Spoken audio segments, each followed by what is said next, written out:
Hey guys, Political Junkie 2414 here, and welcome back to my next video.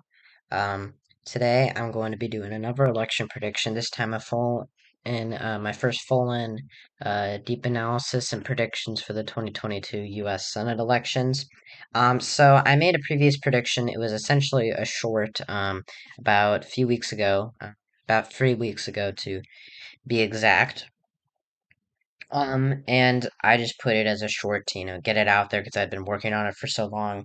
I've been procrastinating, so I figured if I just make a little short of it, it'll be easier for me to put out.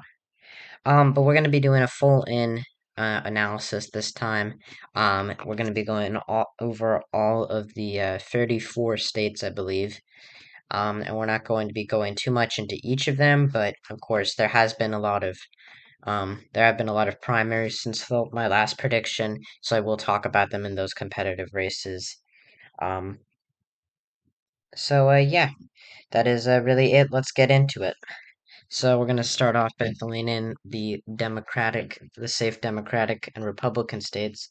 Um, Not much change for the Democrats except one, which I will get into in a minute. That is the state of Connecticut, of course. Um, Then I believe that's all for safe Democrat, right? Yep. For Republicans, it is pretty much the same as well. There is really no shortage. Note, I know that I said in my last video that Kentucky was supposed to be in the likely column. I have since moved it over into the safe column for the Republicans because if you do look at polls from Kentucky, by the way, Kentucky was one of the states that did have a primary election last Tuesday.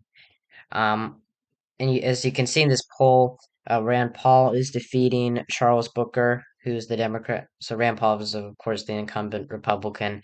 Charles Booker is the Democratic nominee. He's defeating him by 16 points. That's not a lot for a Republican in Kentucky, but that is still an impressive showing, and it is still a safe margin. I think it could become a likely margin, but I think I'm going to keep it as a safe red state, at least for right now. But I do think Paul is going to underperformed Trump in as he did in the state in 2020. So now let's get into the likely states. Um, and I do want to make a quick mention to Iowa before I go on. Also, Chuck Grassley, of course, the incumbent Republican who has served for over 40 years and is about to turn 89 in just a few months. If you do look at if you do look at this recent poll, of course, Grassley is a longtime incumbent and is a bit of an anomaly to Iowa's competitive nature. He is a very popular Republican across the state. Um, and he has decided to run for re-election, even though he will be 95, but if he wins this next term, which is very likely. But I do want to point out these polls because currently, Grassley's opponent or supposed opponent will be Abby Finkenauer, who was a representative from Iowa's third congressional district, I believe. Um, he has been defeating her by pretty substantial margins, but a lot closer than his usual um his what's the word his usual margins of victory. And this probably will be one of his closer Senate elections. um but when you look at the other Democrat, Michael Franken, he only defeats him by 3 points. I do want to say that some people would think, well, if Finkenauer is the presumptive nominee, why would you use that poll? Because Michael Franken actually has been leading in a new poll against Finkenauer in the Democratic primary. Not by much, but in a few weeks ago, I didn't realize this poll until today, or I didn't see it until today, but he's leading over her by 2 points. So I think that is a note that Iowa could become competitive. It was already going to be competitive if Grassley retired. Him running has really secured the seat, but I think there is a chance that it could get closer. So anyways, and one quick note about Vermont as well. I was thinking, Vermont is tempting to move into likely Democratic because, um, the Republican candidate. So first of all, Patrick Leahy, the incumbent Democrat, who's actually the only Democrat to have served as a senator from Vermont, is retiring. Of course, Bernie Sanders is technically a Democrat, but he caucuses with them, and he's an independent. Um, and there is a liberal Republican in the race. I won't get into her too deeply. But essentially, what's going on is she is a much stronger candidate than most Republicans have been in Vermont. But I still do think Vermont has a has a very democratic nature. So I do still think that Peter Welch, the presumptive nominee to succeed, or the presumptive successor to Leahy, is going to win by a pretty substantial margin. But I could be wrong. So now let's get into the likely states. So, of course, there's Washington. For the Democrats, there's Washington, Colorado, and Connecticut. Washington, um, I want to get into a little bit because Patty Murray, the incumbent senator, has had a bit of a tough time in Washington in previous elections in 2010. If you look back, she only won by 5 points. Given this was a Republican wave year, but as you can see, California voted more Democratic than Washington, and that was a little surprise. I don't know if I'd say surprising. I guess what you could say because California is a very Democratic state, but I guess you could use Oregon as that example. In her most recent election, she did win by 18 points, but at the same time, there was a poll taken that showed that she was only leading against her one of her contenders by 9 points, which was taken a few months ago at this point. Of course, a lot could have, changed by then, but that's really the latest update on Patty Murray's race. But I still do think she's going to be able to win it. It's not going to be like 2010. 2010 was really a phenomenal year for Republicans. And yeah, um, Colorado, it is possibly a competitive race, but sorry about that. It's a competitive race. It's among the competitive races, but it is not necessarily one race the Republicans are going to be after.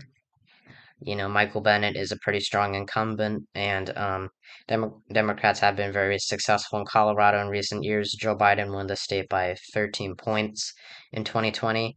And so, lastly, before we get into the likely states for the Republicans, I have Connecticut now as a likely blue state. And the reason for that isn't because I expect Democrats not to do well in Connecticut, but because I noticed this poll in Connecticut that came out a few weeks ago. Blumenthal, or Richard Blumenthal, the incumbent Democratic senator, uh, in this one poll is leading against Themis Calrides. Excuse me if I'm butchering that name. I've never heard of this person before.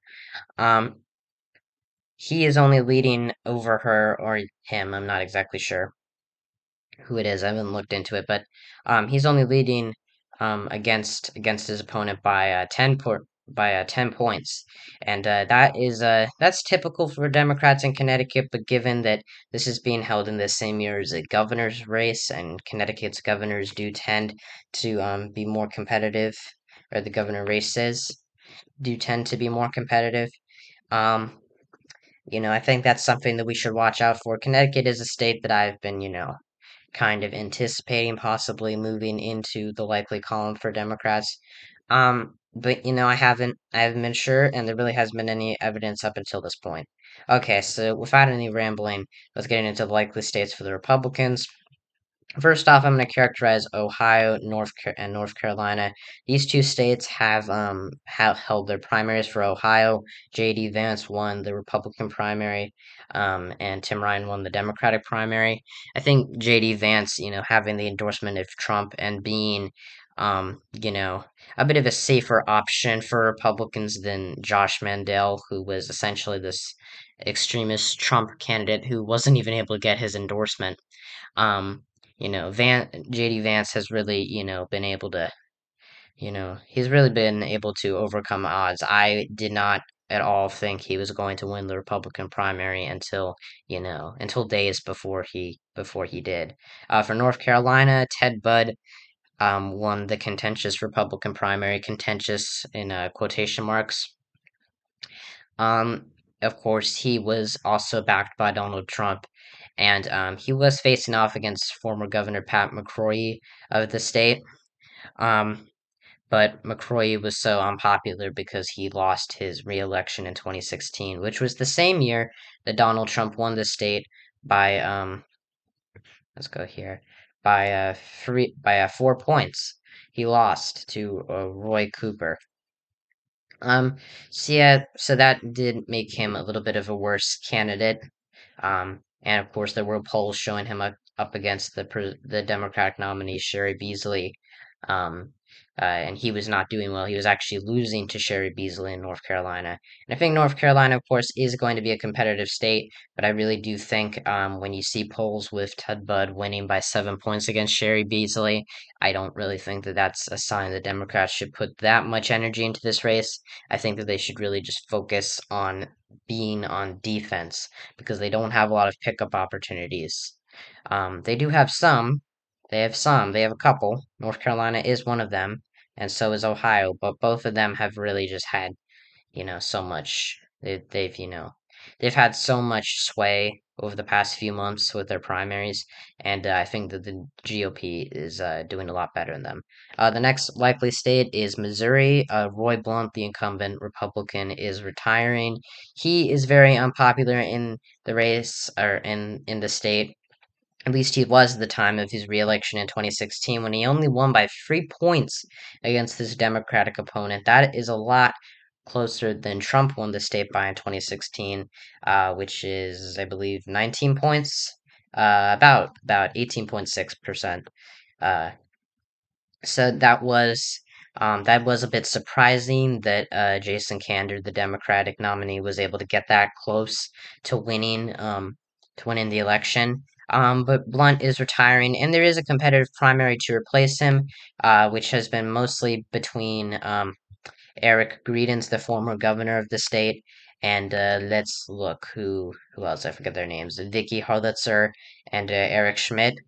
Greedens has been rising in the polls. There has been, get has the most name recognition. But the problem with Greedens is that he resigned in 2018, just 1 year after he was elected governor, because of sexual misconduct allegations surrounding him. And so that is not a good look for him. And I think that if he does win the Republican nomination, which it does look like he's going to, even though Donald Trump has not put any input into this race so far, because Missouri's primary is a lot later than some other states. As you can see right now, Greedens is leading in the polls by one. I was originally going to move this up um into safe, but I think with Greedens leading again in the polls, of course things could change, and by the time of the primary, someone else could come out. But I think since Greedens is leading in the primary, and Democrats have had somewhat recent success in the state, especially in 2016 against Roy Blunt, I think that they could possibly make the race somewhat competitive. Keyword somewhat. It is not. I would not I would not advise the Democrats put that much money into the race, but I think it could be a possible, pickup opportunity if things really shift. Um, really shift, due to the Roe v. Wade's decision or the Roe v. Wade leak. I would say not the decision yet. Anyways, for the next likely state, let me look. It is Florida. Florida, of course, there's Marco Rubio, who is a very popular incumbent in the state. He outperformed Donald Trump by a significant amount in 2016, won by 8 points, and Florida has only gotten redder since then. It is still a swing state. I want to keep that in mind, but with Ron DeSantis and Marco Rubio's popularity, I think that they really do have the upper hand in this year in these elections. I don't think Democrats really have that much opportunity in 2022. The presumptive nominee, Val Demings, um, you know, I actually saw one of her ads a few weeks ago, and she pointed out that she was only losing to Rubio by 2 points. I could not find any evidence of that anywhere. And if you look at the polling average, I'm not trying to smear Val Demings in any way. Um, I just want to say when you look at the polling average, Rubio's above her by 9 points. So, and it's likely to stay that way. So I think Florida really it's not really attainable for Democrats this year. The last two likely states are Alaska and Utah. For Alaska, of course, there's Lisa Murkowski, who is, of course, known as a moderate Republican in the Senate. She voted to convict Trump in his second impeachment trial, and also voted to confirm Ketanji Brown Jackson. Because of Murkowski's moderate centrism, Trump has endorsed a primary challenger or keyword primary challenger since Alaska has a different system of voting than other states. It has adopted ranked choice voting now. But I think that Murkowski really, you know, she really has overcome odds so greatly against her. If you look at 2010, when she was defeated in the primary by Joe Miller, a Tea Party backed candidate, Murkowski ran as a write in candidate and won by 4 points against Miller. So that really shows her popularity within the state. If you do look at polls, you can see that Kelly Shibaka, who is the presumptive, uh, or who is really the main challenger to Murkowski, you can see that in the polls she is leading at the moment. But you have to realize at the same time that Murkowski has, seriously outperformed expectations before, and I think that she will this year.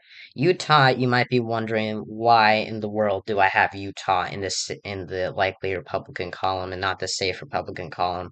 I am if I didn't know any better, I would absolutely agree with you.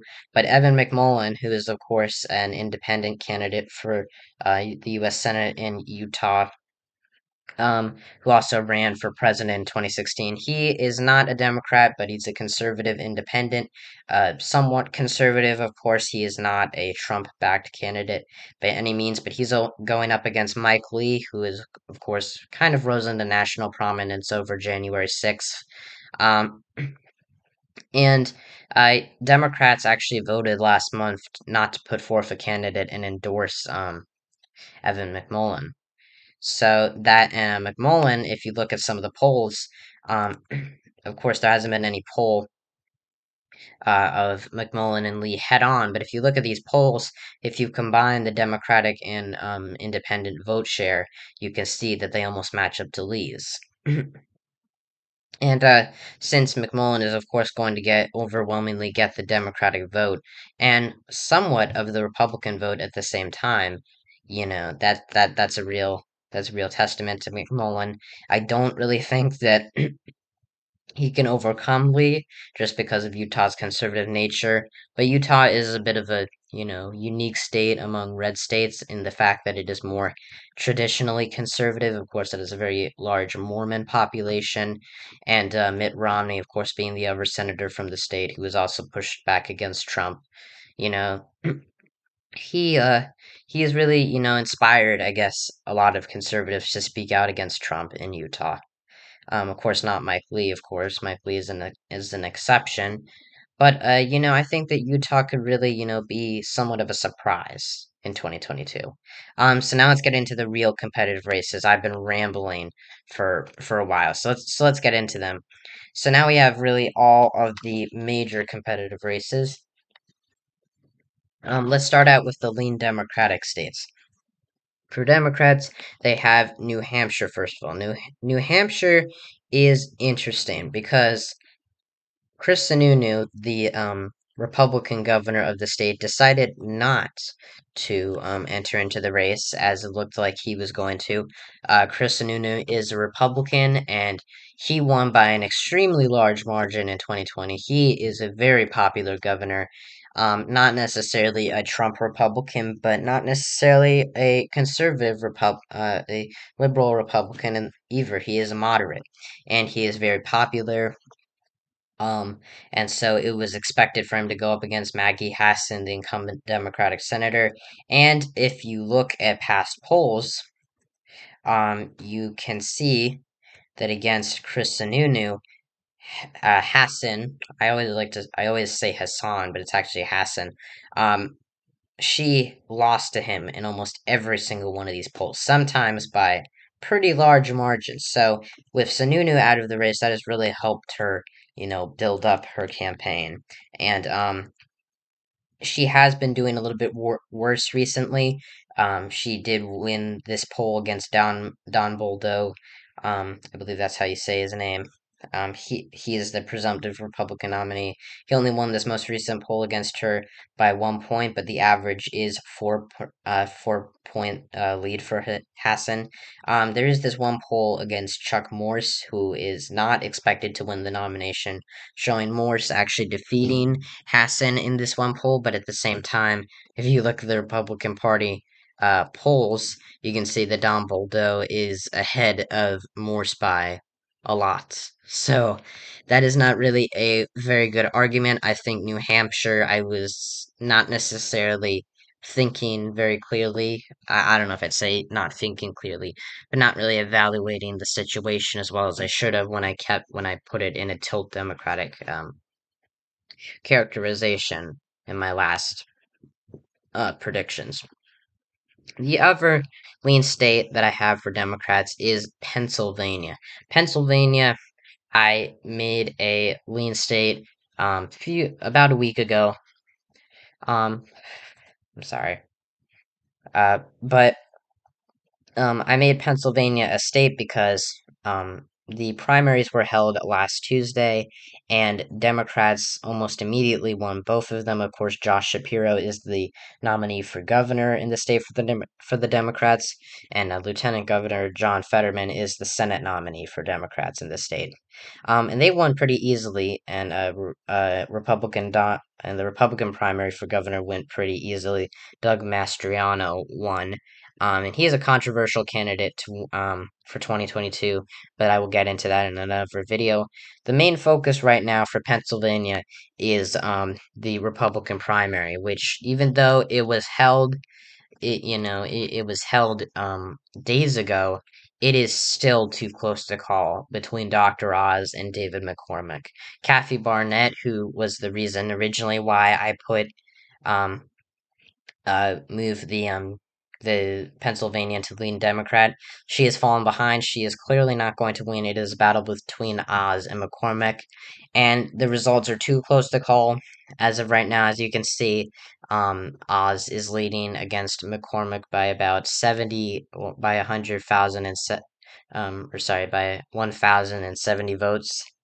Um, so that is an extremely small margin. That is automatic recount territory, and Oz and McCormick are going to be fighting with each other for weeks in court.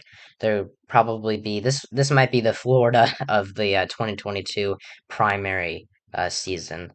So that that gives Democrats a lot more time to campaign, for John Fetterman to campaign to spread his message, and so that is really going to give Democrats a huge boost in Pennsylvania. For lean Republican states, I have one. It is Wisconsin. Now you might be saying Wisconsin and Pennsylvania have very similar political climates. Wisconsin is, of course, more conservative than Pennsylvania. So why would you put this as a lean Republican? And the one word, or two words technically, is someone, Ron Johnson. Ron Johnson is the incumbent Republican senator, and he has been known for being very, very controversial, especially in recent years with his COVID-19 him spreading COVID-19 misinformation about the vaccines. Johnson had said in 2016, when he was trying to win re-election, in a pretty competitive race, of course, since Wisconsin is pretty competitive, he said that if he won, he would if he won that year, it would be his last term, and he would leave and he would retire in 2022. But in the last year or so, he walked back on that statement and said he was undecided, and it stayed that way for months and months. It was the biggest waiting game. Johnson, I think, was one of the last senators to announce his election. I believe the other was John Thune in South Dakota, who we don't really need to get into, you know.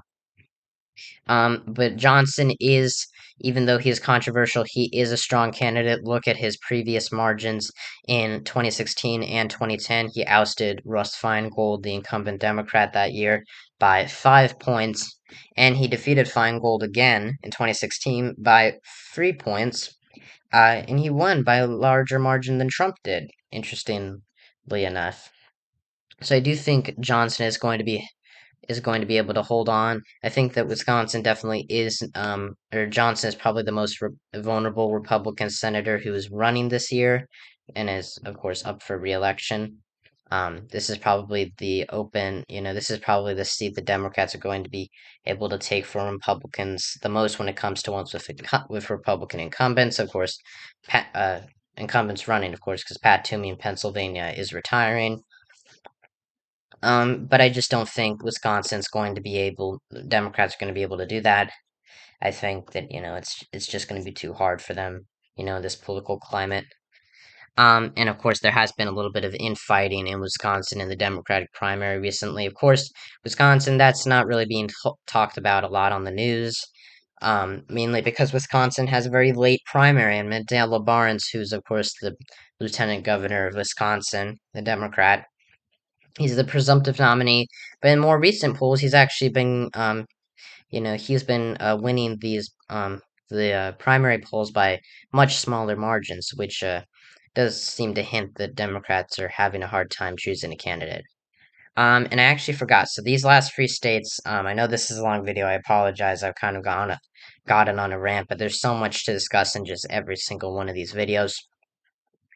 And for every single one of these races, Arizona is my final Democratic, you know, um, characterization. There is no tilt Democratic seats this time. I think Mark Kelly is going to be able to hold on in Arizona.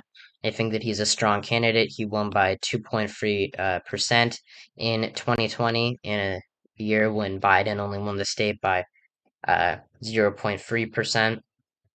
Um, as you can see, Mark Kelly has been leading in pretty much every single poll that has been put up against him since the beginning of the campaign season, except for this one, of course, but that's Mark Kelly against a generic Republican. That's not personally anyone in particular, but Republicans are also a little undecided on who their nominee in Arizona is going to be. And I think with the national environment getting a lot better for Democrats, I think that there's a real chance that Democrats are able to hold on to the seat. Okay, so the final two, I'm sorry that this has been going on for so long, but the final two seats to characterize are the tilt Republican seats, and they are Nevada and Georgia. We're going to go over Nevada first. Nevada, Catherine Cortez Masto is the incumbent Democrat. This is a very competitive race and one of the Republicans' top targets in 2022. Not a lot of people are talking about it because, at least when the experts do pull it out or do talk about the competitive races in 2022, Nevada, or the Republican targets, Nevada is listed as one of them, but it's not usually one of the top names. In my opinion, it should be because Nevada is very strongly a or not. No, it's what am I saying? It's a very competitive state. And Catherine Cortez Masto did win by a very small margin in 2016, at least a somewhat narrow margin. Pretty competitive race to replace Harry Reid, who has sadly now passed away. As you can see, Adam Laxalt, the presumptive Republican nominee, has been pretty much besting Cortez Masto since last fall. Cortez Masto was able to win this one poll in April, but you have to understand a lot of undecided voters were in there. And in the most recent poll documented here, you can see that Laxalt has a 1% lead over Cortez Masto. I think with the national environment getting better, I think Nevada could totally switch around and stay in the Democratic column, or it could stay in its Republican column. I just think it's a very vulnerable seat for Democrats, a very vulnerable incumbent, and I don't think Democrats are giving it enough attention really to hold on to it. So that's why I'm putting it in the tilt Republican column for right now. I think it's going to take a lot to change my mind about Nevada staying in the Republican column, even if it is only by a hair. And in Georgia, the final state to characterize, Raphael Warnock, the incumbent Democrat, is facing off against Herschel Walker. The primaries are set to be held this Tuesday, and Raphael Warnock has been having a lot of trouble in Georgia recently. Of course, he's been having trouble winning against Walker in these polls or in these polls. So, but he did win this most recent poll in a few weeks ago in April, which he was leading by 5 points. But I still think that Walker is doing really well with Georgians in particular. I think Georgia is really a race to watch out for in 2022, I think. And it is a seat that is really emphasized as essential in deciding who is going to control the Senate in 2023. Will it be the Republicans or the Democrats? So, I am very sorry that this video has taken so long, but as you can see in the final map, we have the Democrats or the Republican Party taking over the Senate by one vote, or by one, not one vote, one seat, 51 to 49. Of course, the slimmest majority that they could get since Vice President Kamala Harris is still serving. And the Democrats have 49 seats. I think that this could change if if the Democratic Party really pushes back on the Roe v. Wade leak. I think that that's something that can really help them in the end, in the midterms. But that's really it for my predictions today. I'll catch you guys soon with the governor's prediction. Probably will be a short, and then I'll go into more detail about the governor and senate elections in some other videos. Hope you guys enjoyed this very long video. I'm sorry for how long it is. Um, be sure to subscribe to my channel, turn on notifications, check out my channel, check out my other channel, Interactor127, and my comrade's channel, Growling Zeus 666. And yeah, I'll see you guys next time when I talk about all things politics.